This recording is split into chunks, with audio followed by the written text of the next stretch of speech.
My name is Isabelle McConville, and I am a bookseller and producer here at Barnes& Noble. And I am so excited to be here with the author of Hell Followed With Us, The Spirit Bears Its Teeth, Compound Fracture, and most recently, You Weren't Meant to Be Human, Andrew Joseph White. Thank you so much for being here. Oh, thank you for having me. This is exciting. This is so exciting. We talked a little bit before we started taping, but I have not been able to stop thinking about this book. It is gritty, it's guttural, it's gross, it's all of the adjectives all at once, and I just can't stop thinking about it.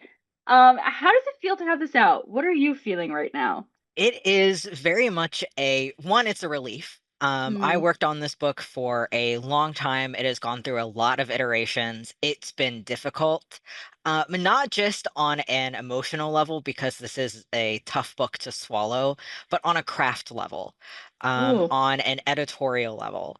It really fought me. There are a lot of places where this book tried to fight me. But mm, I think we persevered. I think we managed, and it turned out pretty good in the end. But I'm glad that it is no longer my problem. It is everybody else's problem. And in the same vein, I'm also very excited to see how it's received. mm, This is a book that touches on a lot of things that I think aren't very well known or widely discussed in just like the wider context of not just like books, but in general in American society. Um, so I am extremely curious just to see how this goes down. I know it's going to find its audience, but I'm very interested to see what people outside of that extremely small group of people that I wrote it explicitly for, how mm. everybody else is going to take it. I'm curious. I'm nosy. I want to know. I'm also always nosy with things like that, especially when it comes to just art in like whether it's a movie or an album or a show or book that I love, just because I'm curious to see what other people are thinking. Also because I think that that's the best part of creating art, right? It's like whether it's intentional or not, you create community and you create conversation around that thing. And I think hearing what other people have to say sometimes gives me a better understanding of what I consume to myself. Like I think we should always be talking to each other. Yes. Yes. So can you please actually set up the story of this book for our listeners before we really get into it? Yes.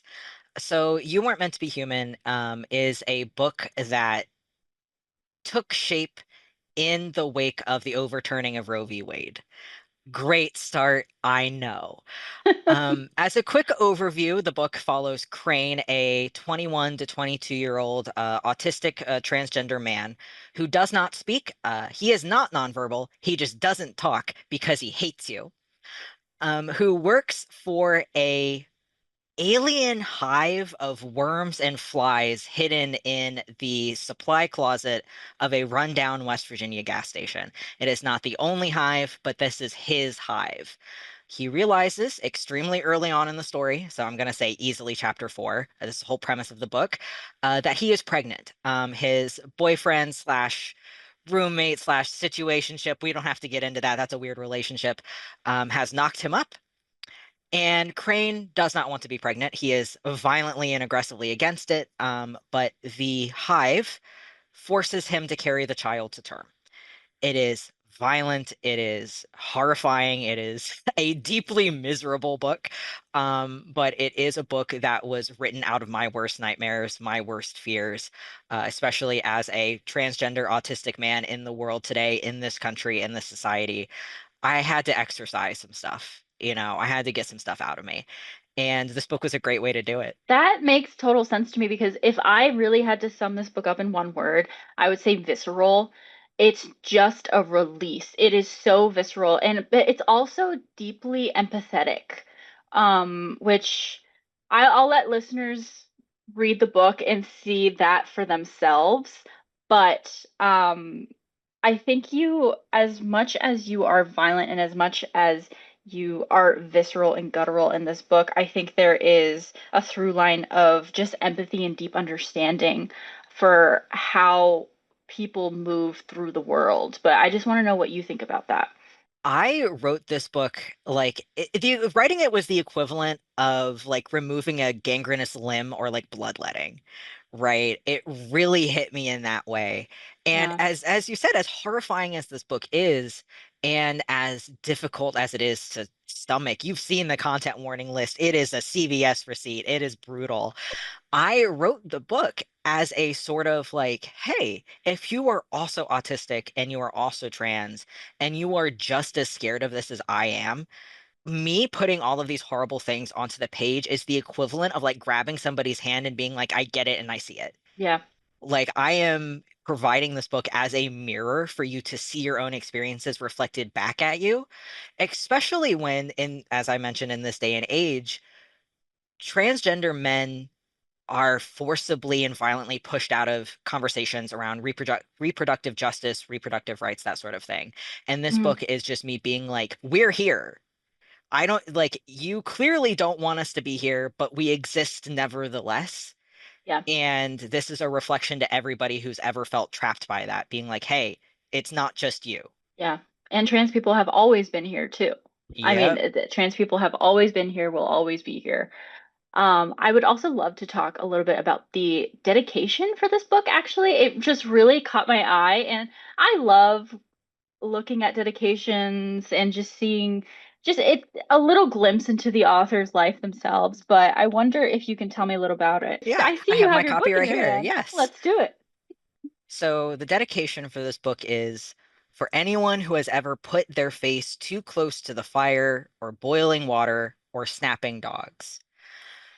So on a line level, lots of those three options are, I think at least two of the three options are reflected in the book. Yep. The boiling water and the sapping dogs are very much in the book here. The Hmm. first one, the fire, is actually a callback to my first book, Hell Followed With Us, which is a young adult Yes. novel that I published in 2022, and that I wrote in 2018, about like a month after I came out as trans, where the author's note was talking about putting your face too close to the fire. Mm. So I brought that back a few years later to put it in the dedication. The first version of the dedication had a two-word clause that I eventually removed that was like me. Oh, can you tell me about removing that? I ended up removing it because I thought it was redundant. Mm. Because once you read the book and once you read the author's note that I left at the end of the book, you know that this was personal. You know that this was the equivalent of me dissecting myself on the page. So saying like me felt like I was hammering the point home a little too hard. I'm like, people will get it. People will understand. I am not an author that is known for my subtlety, but I suppose I let it win me over this time.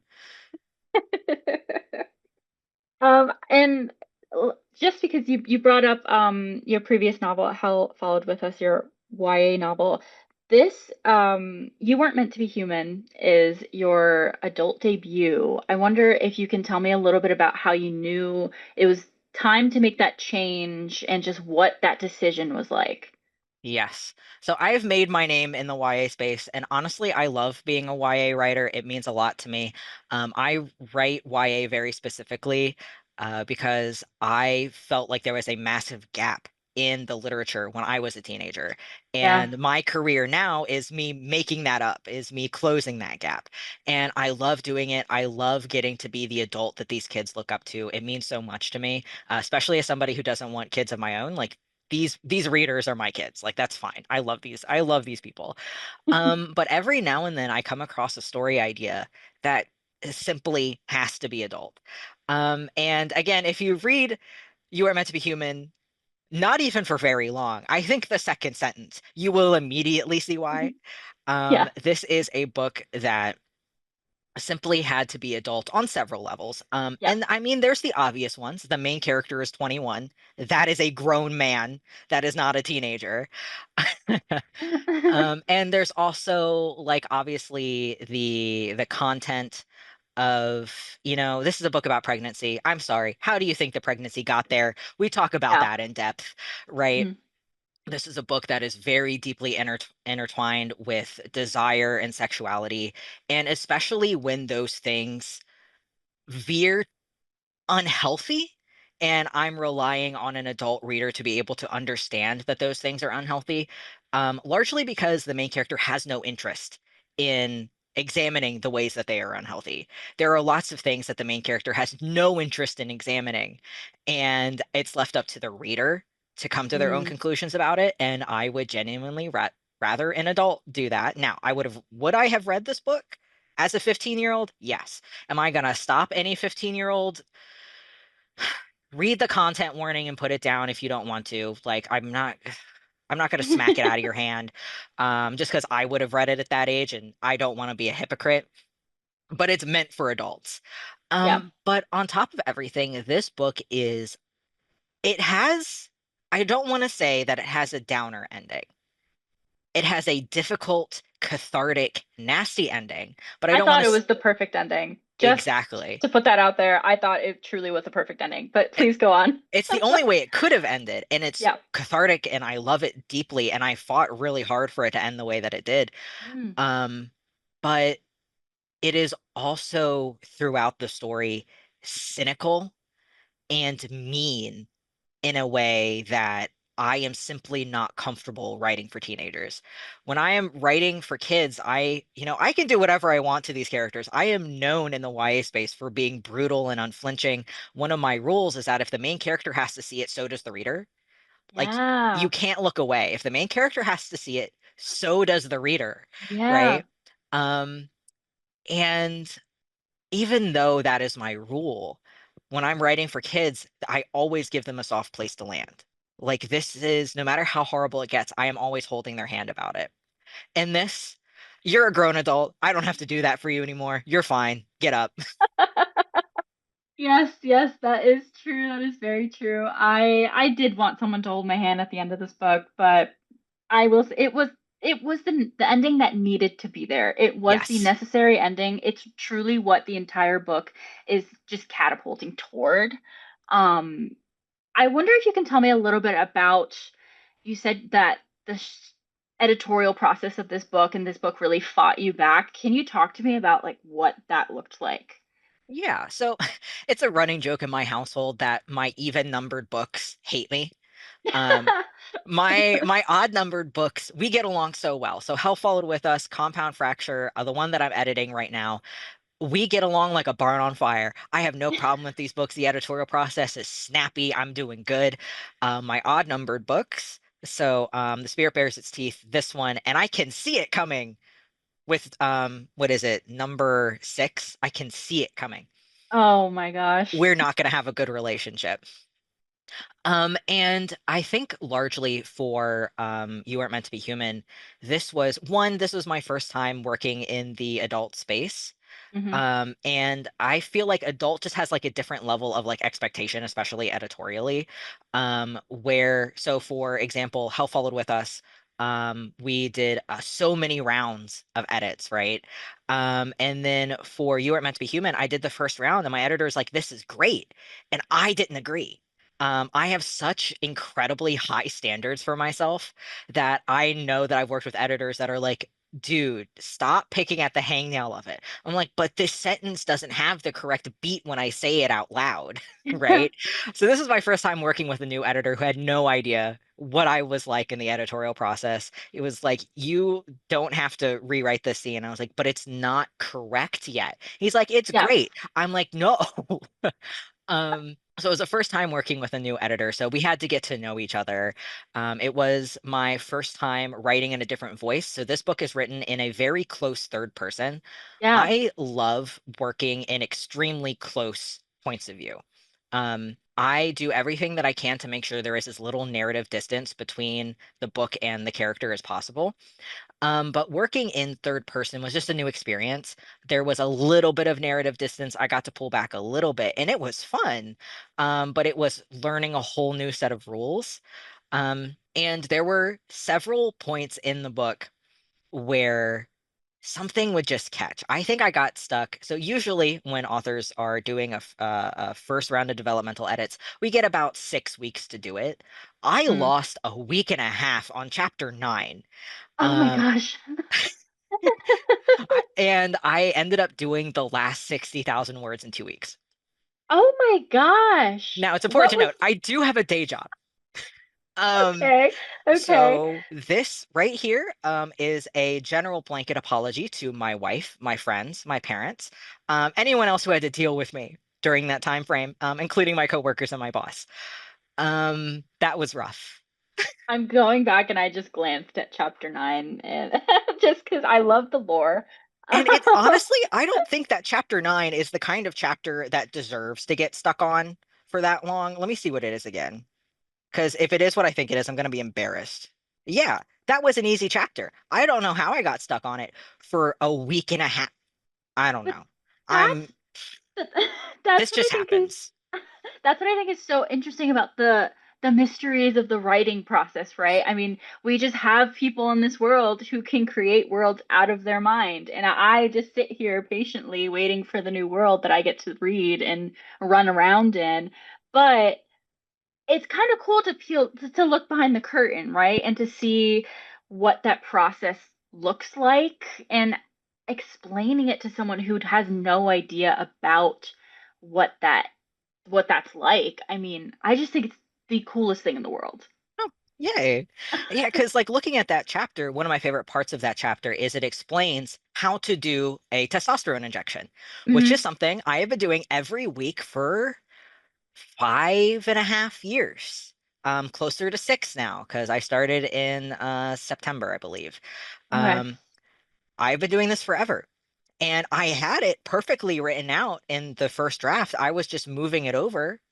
Was it because I was at a book conference at the time? Was it because work was weird? I don't know. I don't know. One of my favorite chapters, super easy, super straightforward. Caught me on it for a week and a half. I don't, it's not glamorous under the curtain. It's just some nerd sitting in front of their laptop with their head in their hands, being like, why can't I figure out what's going on? And it turns out a main character walked through the door wrong and it messed you up. I don't, it's not glamorous back here. You're reminding me of a scene that really stuck out to me in the book when Crane first finds out that he's pregnant. He has a moment with his coworker slash hive mates. I'm not sure how Is to that Jess? I believe so, Oh yeah. yeah, When he's well, basically I believe Tammy's there too, and she says, You but you're taking testosterone. And Crane is also, understanding, wait, how am I pregnant if I'm taking testosterone, if I'm on it? And so I wonder if you can tell me a little bit about that scene because it really jumped out to me. And I think it just highlighted how if it's very intentional that we don't have the science there. We don't have the information widely known to people. I wonder if you can just tell me about that and if you remember writing it. yes. So I think I know the scene that you're talking about. It Yeah. is, I think, when Tammy gives Crane the pregnancy tests outside of the gas station Yep. and Yep. is like, um, she's like, I've seen a lot of girls in your position. I am not saying that you were a girl, but I am saying that I Yes. have seen this before. And Hmm. Crane has a moment of, that's not possible. I've been on testosterone for 18 months. I haven't gotten my period in a year. It doesn't Yeah. work like that, Hmm. right? Because he doesn't know, Exactly. right? And I remember after I wrote that scene, I actually had a call with my testosterone prescriber, and I was telling her about this. And I was like, one of the main messages of this book that I hope people pick up on is that testosterone is not birth control. And she went, thank you, Yep. because it's not, right? And it gets really dicey because when you start hormones in any way, shape, or form, you get a massive list of side effects. Most of the time, the side effects, quote unquote, are things that I actually want. They're like, oh, if just so you know, if you start testosterone, you know, you're gonna get hairy, you're gonna start gaining fat in different areas. And I'm like, you're saying these like these are bad things. This is exactly what I'm aiming for, actually. But Yep. one of them is like a lack of like fertilization, right? You're like you are going to lose a lot of that ability. And a lot of doctors will really hammer home that point. They're like, you're not going to be able to have kids to the point where it comes across like it's fully 100% like inability, right?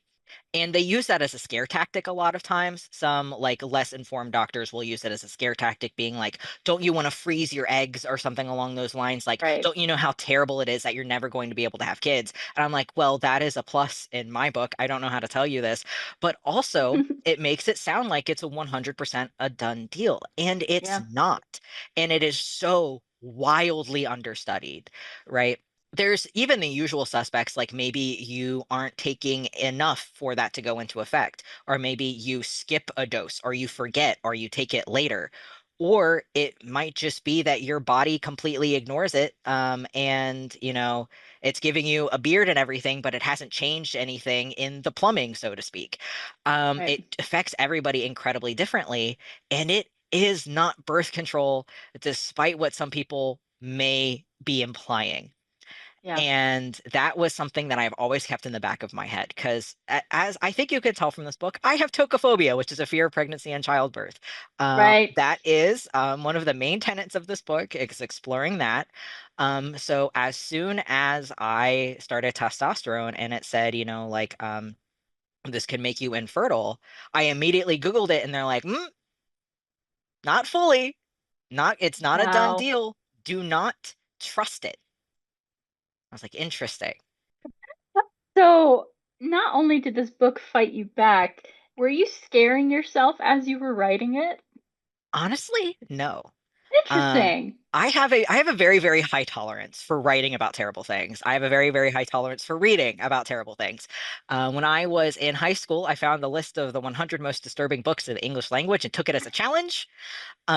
So I think the last thing that I had to stop halfway through was Guts by Chuck Palahniuk. Oh, Um, I haven't read that one. I don't know if I uh, can. I mean, I was 16. I found it online. Apparently, people have fainted when he reads it. And I Wow. stopped about halfway through, and then I came back to it a week later and finished it. And nothing has ever made me pause since. Funnily enough, I did send it to my dad immediately after reading it, and he walked into my room and went, "Why?"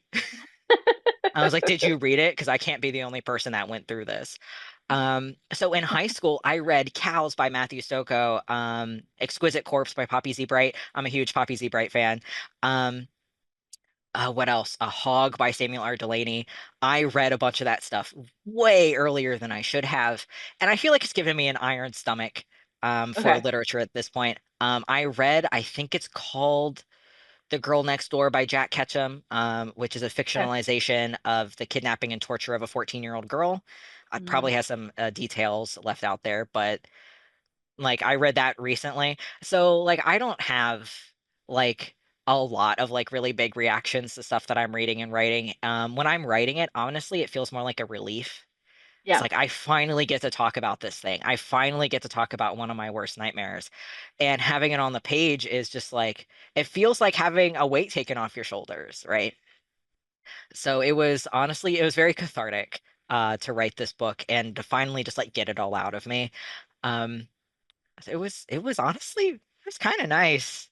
Yeah. I'm not sure I want to get into something like this again, or at the very least, I need to give it some time because I think I've, wrung that out for a hot minute. Um, but it was honestly, it was fun getting to try and find ways to explain these things to other people. Because Yeah. I spent about like, most of the book is written for the people who get it, right? But I did put some thought into making it a little more accessible to people who don't get it. Usually, Mhm. I don't care. Usually, those people aren't my problem. But I realized that this was probably going to be hitting a bigger audience, so I wanted to take some time and like explain some things a little more. And I think I did a pretty okay job with that.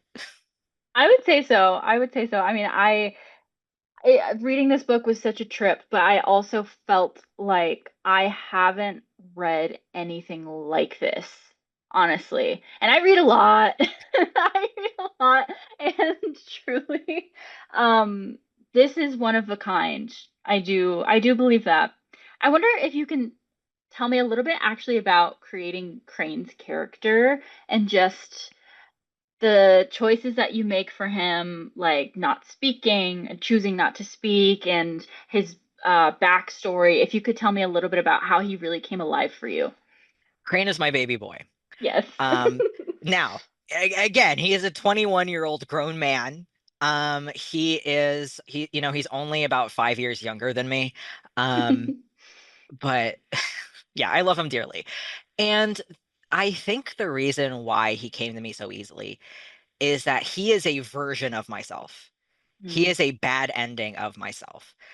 So the way that I talk about it is that Crane and I were 99% similar until the hive came to him. Okay. Um, so that was where our splitting off point was. Hmm.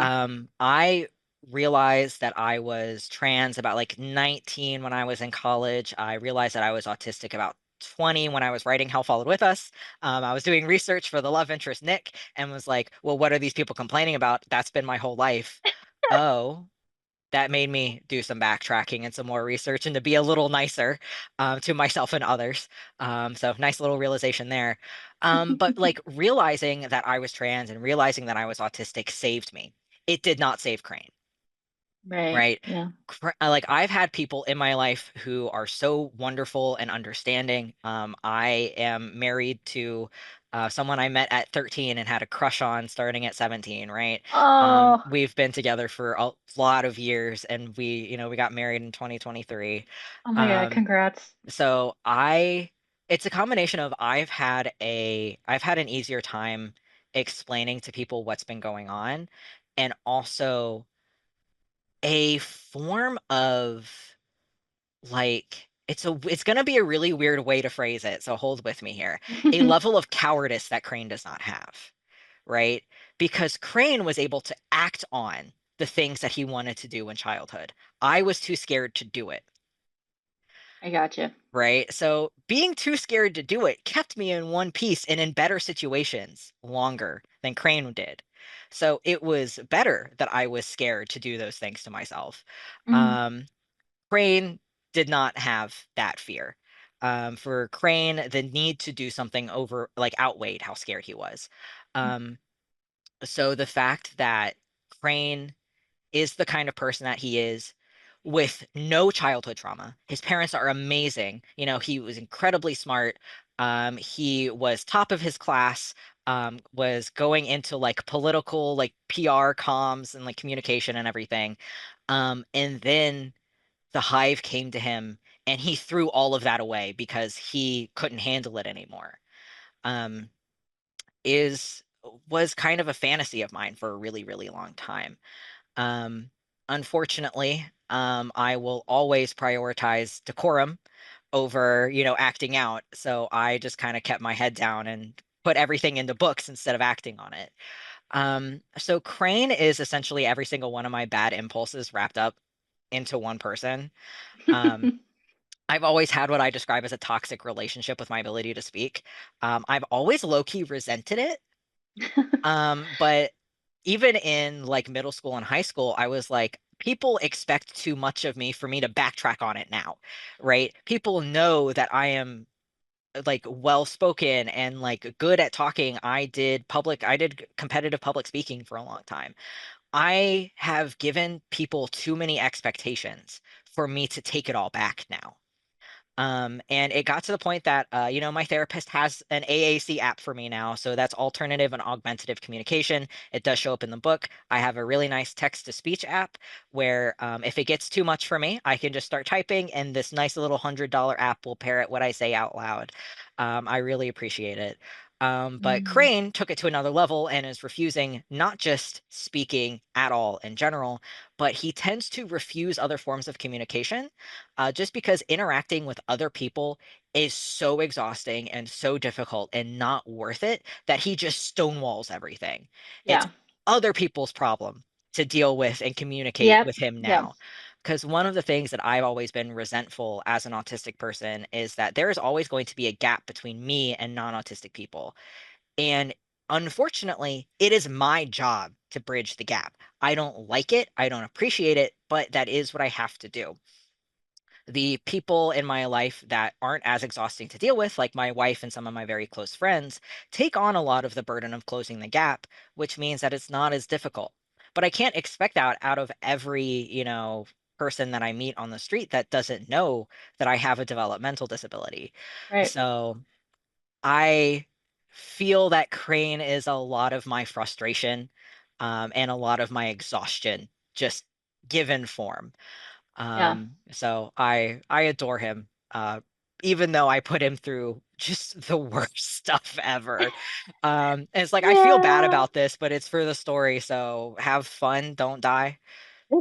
I can absolutely see that in Crane, and I think him choosing not to speak is also a way for him to even keep an ounce of his own agency, where, Yes. in a life where he's almost, I mean, there's a line where he says he likes the structure of the hive. He likes them telling him what to do. It shows up in his relationship, whatever you want to call it, with Levi. Oh, I hate him. But anyway, I think that this is a way also for him to just take back a little bit of power, even if he's not even aware that that's what he's doing. Exactly. It is a way to control the way that people interact with him. They cannot Exactly. demand an emotional response from him. They cannot demand a response, which Mm. is, I think, one of the most difficult things about like interacting with people is reciprocity. I have a Mm. really, really hard time with it, and I really have to think about it. It is incredibly difficult. And I do fantasize about just stonewalling, like Yeah. just like never giving anybody a response ever again because it seems so much easier, and it's a way to control the way that people interact with you and make them do the hard work for once. It's Yeah. all Because just nasty antisocial impulses that I wish I had, like the guts to go through with. no, I understand because I think that now too, just with like, if you think about social media and just you think about how we're constantly expected to perform ourselves at all times, at least 100 years ago it would be writing a letter, and then that's where you perform right on the page. But now it's at all times, any hour. It's exhausting. Yes. It's completely exhausting, and I think that that's a lot of what I found cathartic in Crane, was that he's kind of taking that power back. Yeah. Yeah, I love him. He's Yeah, terrible and a mess, but he's my baby. So he what can you is. do? I wonder if we can talk a little bit about the hive, this mass of worms and flies that is also like a sentient being. Can you tell me a little bit about creating them, and why Appalachia as well? Yes. So in general, my dad's side of the family is from West Virginia. Okay. I set a lot of my stories there. I love it dearly. Um, I personally was born and raised in a part of Virginia that's only included in maps of Appalachia about like 50% of the time. So Wow. every time I like see a map that includes us, I'm like, yes, thank you. You get it. It's us Valid too. map. You understand. Largely because I think that if I remember correctly, the Shenandoah Valley in general removed itself from the Appalachian Commission because they didn't want to be associated with the help that the area needed at that time. Wow. This was a decision made 100 years ago, and I'm sure they weren't expecting some weird, like weird little guy to get mad about it a century later. Me, I'm the weird little guy that's mad about it. Um, I'm like, we're Appalachia culturally, just not politically, and it annoys me. Um, and so I've always written stories that take place there. Compound Fracture, my most recent YA release, is sort of looking at that area's history and what it means to me and my family. And this one in particular, it's a fictionalized version of the same place that Compound Fracture is based on. So there's a Mm, specific county in northern West Virginia that my mamaw is from, and both Compound Fracture and You Weren't Meant to Be Human are fictionalized versions of the same place, just taken right. in two completely different directions. Compound Fracture is very hopeful, is very like we can, West Virginia is a group of marginalized people who are crushed under the boot of a right-wing state. And we can be better if we come together and remember our socialist history. And You Aren't Meant to Be Human is this area is exploited and dying. And some areas are not going to come out the other side okay. And there are lots of desperate people who will do anything if it means having a sense of safety and stability. Yeah. Both of those things can be true. It's just that the books take, their own chunk of that truth for themselves. So You Are Meant to Be Human, I will say, doesn't have a great outlook on certain parts of West Virginia. And there is nothing more terrifying to me than a place that I love being exploited and dragged down to dregs, you know. So I really hope that the people who read that see that, this is still my area. I still have a very deep connection and love for this place. It's just that I like to talk about worst case scenarios, you know. And I will say that I there have been some like discuss there's been some discussion around the book that is saying that it's post-apocalyptic, which I don't think is true. Okay. And it's only dystopian as much as our current world is dystopian, Mm-hmm. right? This book is essentially, I want to say, I don't want to say that it's a prediction of 10 years in the future, but it is essentially me going, this is one version of what's going to be going on 5 to 10 years from now. Just the way that things have gone. So it's not now, it's not dystopian any more than the world is currently dystopian. It's just that these bugs are here, right? And when I was creating the hive, so there are several hives, they're all up and down Right. the mountains. This is just Crane's particular one. I wanted to create something that really drove home how desperate these people were, right? Because if you're creating a cult and the head of the cult is handsome and kind and understanding, then you can fully see why some people would choose to follow that. Yeah. How bad does it have to be for your savior to be a pile of man-eating worms and disgusting flies? How bad does your situation have to be if that is your savior? Right? That, yeah, you're blowing my mind with that. That makes total sense. And I'm like, these things are horrid. They are disgusting. I love the fact that their dialogue has no quotation marks and is just Yeah. bold, all caps, italics, right? It's disgusting. I cannot wait for the audiobook because I know that the audiobook narrator has done some awesome things. I have my fingers crossed that Simon and Schuster, like let them get away with some of the stuff we talked about. I know it's going to be super cool. It's just nasty. And how bad does just existing as a trans and disabled person in the US today have to be for you to decide that this was better? Yeah. Oh my God. You're right. You're completely right. I The way that you wrote the Hive's dialogue was chilling. I felt like when I was reading it, I wanted to read it like this. It was too close It's to so me. And gross. Ugh. I know what you want. I know what you wanted to do with it. But it felt too immediate. I was like, I feel like they're in my brain talking to me and I'm not even hearing it. I'm just understanding it in my like spine. So It's so gross. It's so bad. They freak me out so much. did that is that how you wrote it the first time around or did that come later? I think. Oh, in the first draft of the book, one of the things that we did need to do in edits was that the hive didn't show up as much. The Oh. hive, so I have a tendency in my books to build a world and then have the main character have no interest in knowing about it or interacting with it. This is a known issue with me where, and it's based on my own stuff. I know there's a world out there. I'm not interested in it. So my characters will do the same thing where I will build like this cool mechanic that exists out in the wider world, and they have no interest in interacting with it. And my readers go, "But that's there and that's cool." And I'm like, "But the main character doesn't care."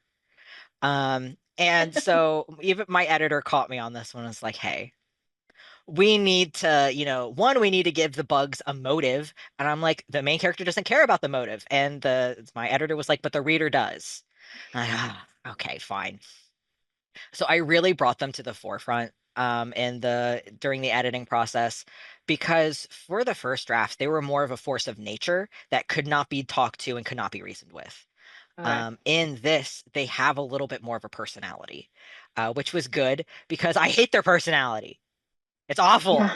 Yeah, no, me It's so too. bad. It's really bad. It's really bad. They're terrible, but you wrote them so well. Oh, thank you. Um, is there anything out now, whether it's like a movie you've seen or an album you've listened to, another book you've read that is inspiring you right now? Oh my gosh. So I have, if you go onto my Instagram, I made a collage of all of the things that are either comp titles or inspired it. Amazing. And I think one of the best things that I did for myself while editing, I'm pretty sure that this happened while I was editing, but I can't remember for sure. At the very least, I did this and consumed this media, like interacted with this art during the time frame that I was working on You Weren't Meant to Be Human. And that was watching a playthrough of the video game Mouthwashing. Really interesting. Yes. So I take a lot of my inspiration from video games. I'm a huge video game guy, which ended up showing up in some of my earlier books where I had to unlearn the idea of an ending being a boss battle. That was tough for me, because that was what I was used to. Um, but I take a lot of inspiration from video games. I adore them. I absolutely love them. And even if I don't play them, I watch somebody else play them because horror games, unfortunately, freak me out. That's too much responsibility for the poor little guy on the screen. Why am I in charge of him? Why am I the reason he dies? I don't like it. Um, but Mouthwashing, for those of you who are unaware, is a relatively small indie game where a bunch of people are tasked with moving a cargo load from one side of a galaxy to the other. Um, there is a fight within the crew. They become stranded, and it turns out the only thing they were carrying is tons and tons and tons of mouthwash.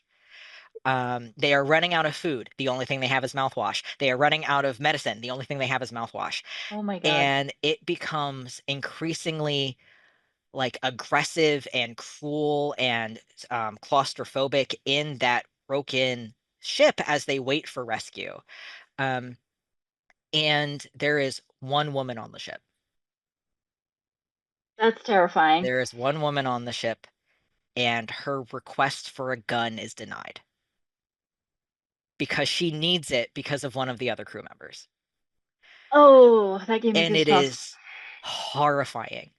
It is truly one of the most terrifying games that I just emotionally like social horror that I've ever witnessed. And it's a game that means a lot to me, and I'm very glad that it exists. It's not like a game in a usual sense. It's more of a walking simulator than anything, where the characters there's like think like one combat sequence. Um, but I absolutely guarantee, even if you don't like play it, watch a playthrough of it. Yeah, okay. I 100%, I feel like I stole a little bit of the vibes from it during edits. I love it to bits and pieces. But when it comes to like actual like inspiration for this as I was working on it, it was so hard to find like actual existing media inspiration for this Yeah. just because I feel kind of isolated in the content that I'm working with. There's always going to be pregnancy horror, right? There's Rosemary's Baby, which was huge for this. There's Alien, which is huge for this, right? Um, but the idea of approaching this from a trans perspective is so difficult Hmm. and so hard to find, Yeah. especially because so much of it is. Crate actually talks about this in the book, where so much of the media surrounding pregnant transgender men is positive, is viewing the pregnancy in a good light, because the idea of a pregnant transgender man is so antithetical to society as it is that you have to fight so hard to be treated with respect. They have to Mm, fight so hard to be accepted as that. Like these are men who want their babies so badly and are being fought every step of the way. And that is a survival mechanism. We yeah. are showing this side of ourselves because sometimes in order to get the protections that we need, we have to sanitize ourselves, right? Yeah. And so it's understandable that that is the face that we are showing. But for those of us like me, like Crane, who getting pregnant would be a death sentence, it is much, much harder to find that. So I did feel a little isolated and a little alone while I was working on this. And it was pregnancy horror that really kind of like took me in. And mouthwashing in particular was like a balm while I was working on this. That's so interesting. I'm gonna watch a playthrough of that and I'm gonna prepare myself for it. Please do. But It's so good. I think I have to just to fully understand everything that I can about this book because I'm such like a I want to know the lore behind all of the things that I like so bad. And I know a lot Yeah. of our listeners are like that too, so that is a treat to get to share with people. Yeah. Um, I know you said you're working on the next thing. Yes. Is there anything you want to say about it? Yeah. So I have had some people being like, "Are you leaving YA entirely?" And I was like, "No, no, no, no, no, no. No, I'm not. I promise." So I have a YA book coming out in 26 and another one coming out in 27. And then I need a minute. Yeah, Because I've been putting out a book a year since 2022. yeah. I have, as I mentioned, I have a day job, I'm married. I need to just take a second, right? I need a moment. But I'm currently on deadline for my 2026 book right now. Um, so the title right now, we're still having some discussions about it. So we'll see if it sticks. But it is about an autistic trans boy, named Morgan, whose father is a serial killer. Oh, wow. And he put his father in prison 10 years ago. Not 10 years ago. He put his father in prison when he was 10 years old, so about 6, 7 years ago, from the point of the book. But his mother is helping make a documentary about his father's crimes. And the main character is treated extremely badly because he was raised by his father. He knows no other way to be than to be aggressive and antisocial and violent and manipulative. He doesn't know any other way to exist. So he decides that he is going to figure out who his father's last unidentified victim is to prove to the world, to the documentary crew, to his mother that he is not as bad as his father. And it does not go very well. Um, it is my first book with no speculative elements at all. Hmm. And it is deeply upsetting. It is a psychological thriller that veers into horror. It's a lot to stomach, but I love it dearly. And then after that, my 2027 book. Look, I haven't figured out how to elevator pitch this yet. It's weird. It's difficult to explain.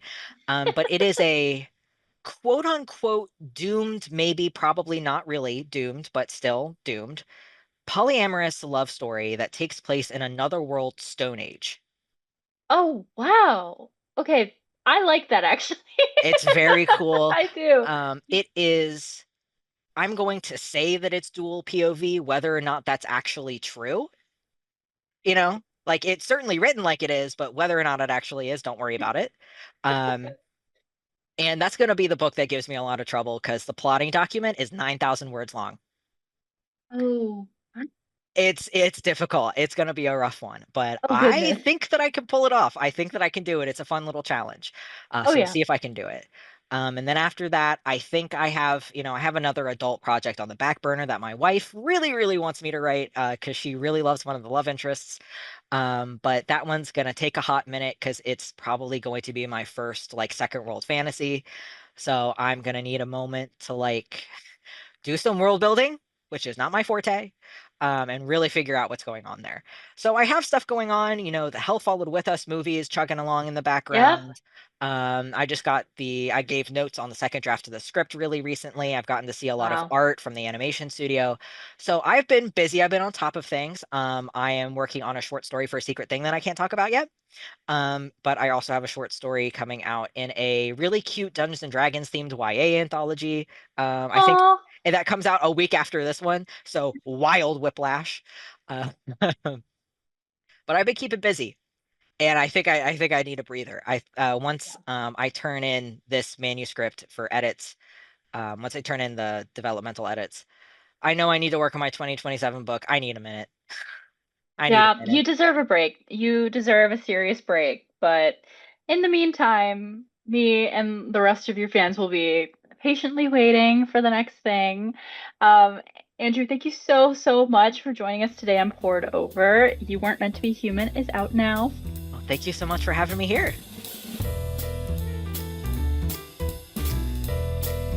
Thank you for listening. Poured Over is a Barnes & Noble production. To help other readers find us, please rate and review the show wherever you listen to podcasts.